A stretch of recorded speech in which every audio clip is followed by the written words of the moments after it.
All right, so today we're going to be diving into some pretty heavy stuff. Oh, yeah. End of the world predictions. Sounds intense. It is, but we're not just talking about any predictions. We're going straight to the source. Right. The Gospel of Matthew in the Bible. Ah, the one with all the... Yeah, all the wars and famines and earthquakes and... Yeah, and the sun and moon going dark. Exactly, all that good stuff. That's some serious imagery. It is, and, it's fascinating how those ideas still have so much power even thousands of years later. It really is. You know, it makes you wonder, what is it about the end of the world that just keeps captivating us? That's what we're going to try to unpack in this deep dive. Awesome. I'm ready. So to be clear, we're not getting into theological debates or anything like that. We're just focused on the content of these predictions. Right. And what they tell us about human fears and hopes and our, fascination with the unknown. The what-if factor. Exactly. I love it. So one of the things that struck me, and one of the most striking things about this passage in Matthew is how it starts. Yeah, how's that? Jesus is talking to his disciples. And he predicts the destruction of the temple in Jerusalem. Whoa, right off the bat. Yeah, like talk about setting a dramatic scene. It's like a movie. Right. Yeah. So wait, are you telling me that this prediction about the temple actually came true? Well, yeah, the temple was destroyed by the Romans in 70 AD. Wow. So that historical fact definitely adds a layer of intrigue to it. No kidding. Yeah. So knowing that one prediction came true, does that make you take the other predictions more seriously?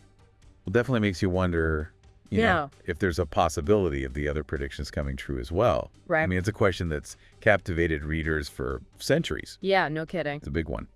Okay, so with that ominous backdrop, what are some of the specific signs of the end that Jesus outlines? Okay, well, he paints a pretty vivid picture. Okay, I'm ready. You've got false prophets leading people astray, constant wars and rumors of wars, famine and disease spreading everywhere, Oh, wow. earthquakes shaking things up, Sounds pretty bad. and a general sense of wickedness increasing as love fades.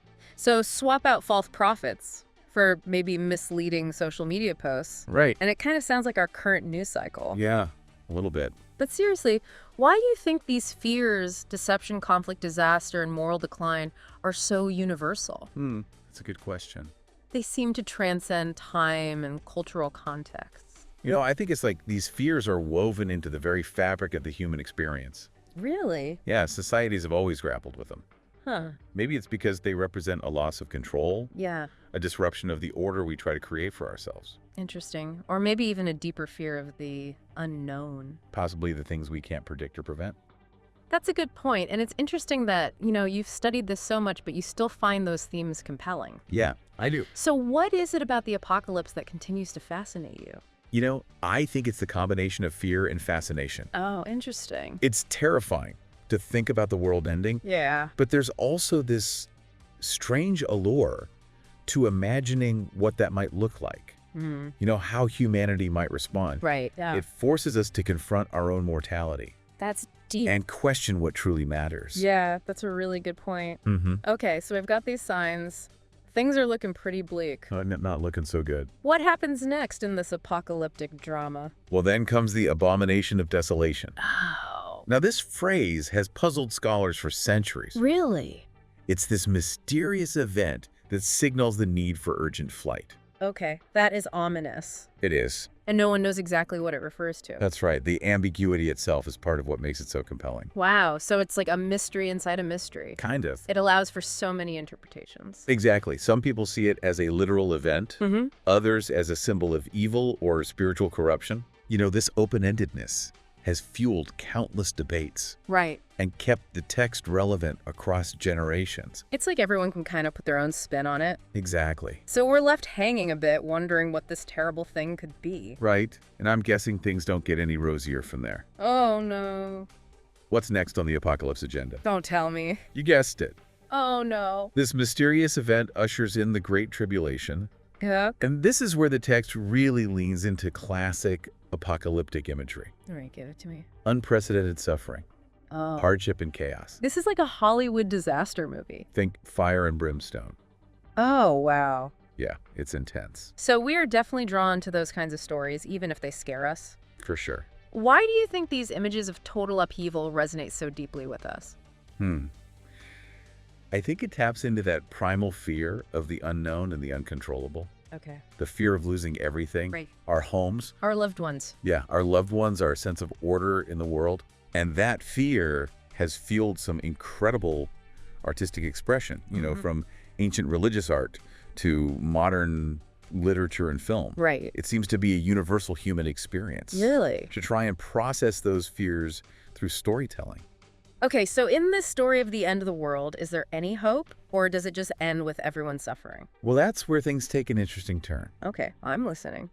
After this period of intense tribulation, the text describes the second coming of Jesus. Oh, okay.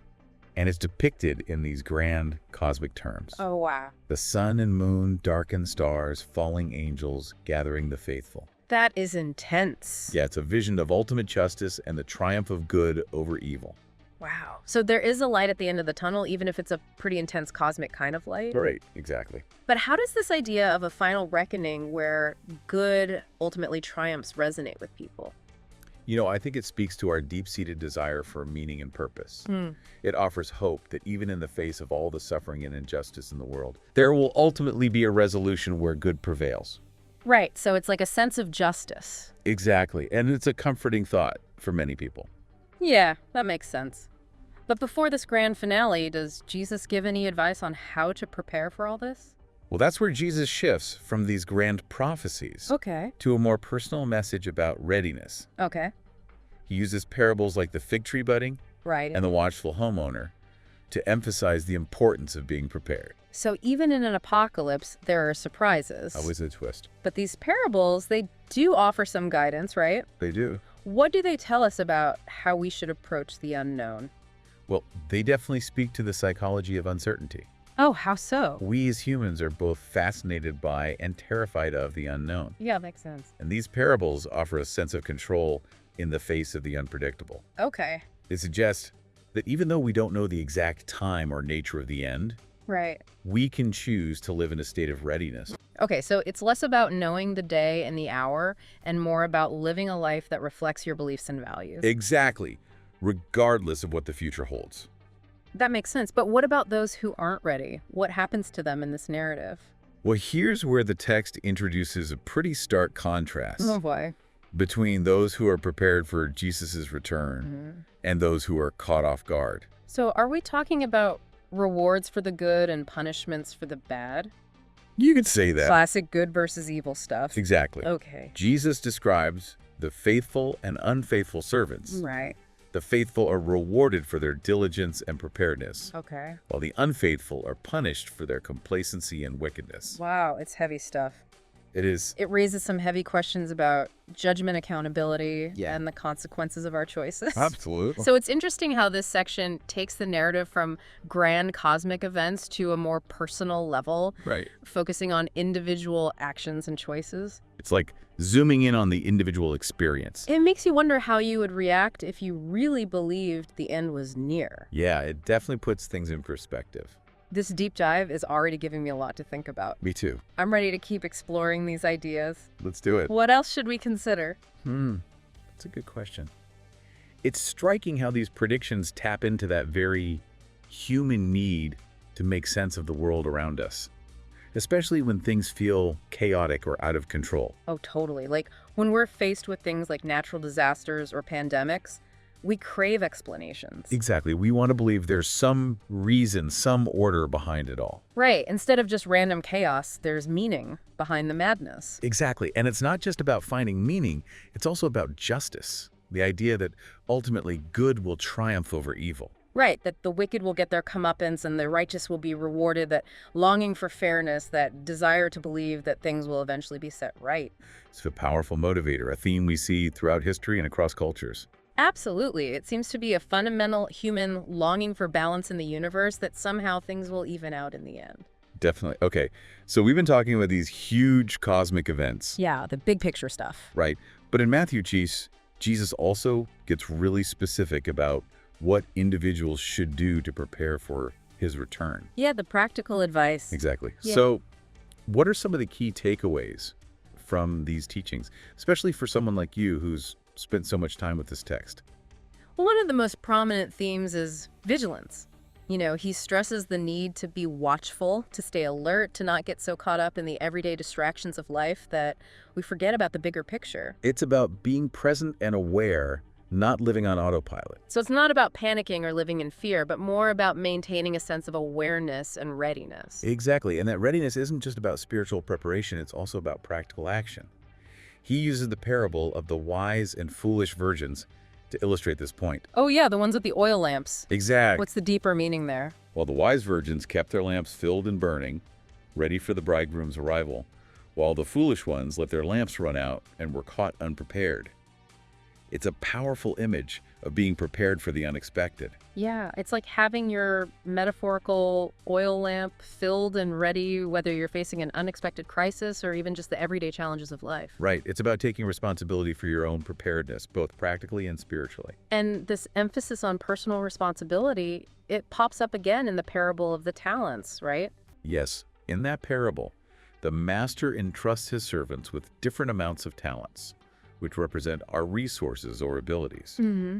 The servants who invested their talents and multiplied them were praised. Right. They made the most of what they were given. Exactly. While the one who buried his talent out of fear was condemned. Oh, so it's not just about passively waiting for the end, but actively using your gifts and resources to make a positive impact. Exactly. It's a call to action. It suggests that we're not meant to just sit around and wait for things to happen. We got to do something. Yeah, to engage with the world, to use our talents to create something meaningful to make a difference, regardless of what the future holds. It's a message that resonates even outside a religious context. We all have something to contribute, right? And this parable is a reminder that we're called to use those talents to the best of our ability. Exactly. It's a message of empowerment. It reminds us that we have agency, that we can choose how we live our lives, regardless of what the future holds. That's a pretty inspiring message, especially when you're talking about something as potentially overwhelming as the end of the world. But even with this emphasis on preparation, there's still that element of the unknown. Jesus himself says that no one knows the day or hour of his return, right? That's right. So how do we reconcile that sense of urgency with the fact that we can't actually know when or how things will unfold? I think that element of mystery is actually quite important. It creates a sense of anticipation, sense of wonder. I see. It keeps us on our toes, so to speak. We can't become complacent or take things for granted. Exactly. It's like that feeling when you're a kid waiting for Christmas morning. Something amazing is going to happen, but you don't know exactly when or how. Right. There's that excitement mixed with anticipation. Exactly. And I think that's part of what makes these predictions so compelling. They offer a glimpse into the unknown, but they also leave space for imagination, for faith, for hope. So it's not about having all the answers, but about embracing the mystery and living a life that reflects your deepest values. That's a message that resonates with me, even if I don't necessarily believe in a literal apocalypse. Exactly, and that's a message that resonates across time and cultures, regardless of your specific beliefs. This has been such a thought-provoking conversation. I'm really starting to understand why these predictions have held such power for so long. It goes beyond just the events themselves. It's about the deeper questions they explore. Right, it's about the meaning of life, the purpose of suffering, the hope for justice, and the importance of living a life of purpose. And those themes are timeless. They speak to something fundamental about what it means to be human. You're absolutely right. And that's why these ancient texts continue to resonate with us today, even if we interpret them in different ways.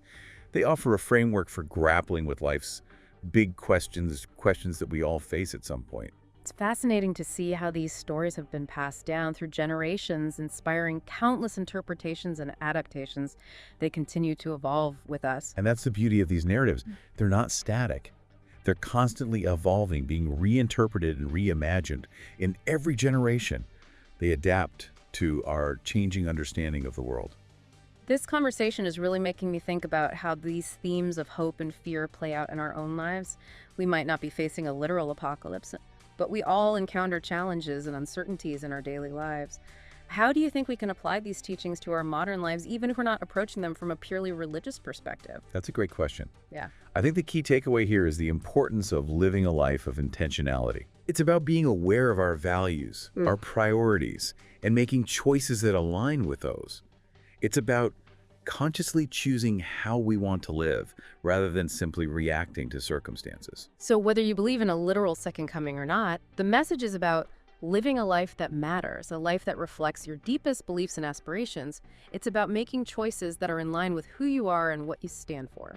Exactly. It's about embracing that sense of urgency, that sense of purpose, and making every day count, not because the world might end tomorrow, but because each day is a gift, an opportunity to create something meaningful.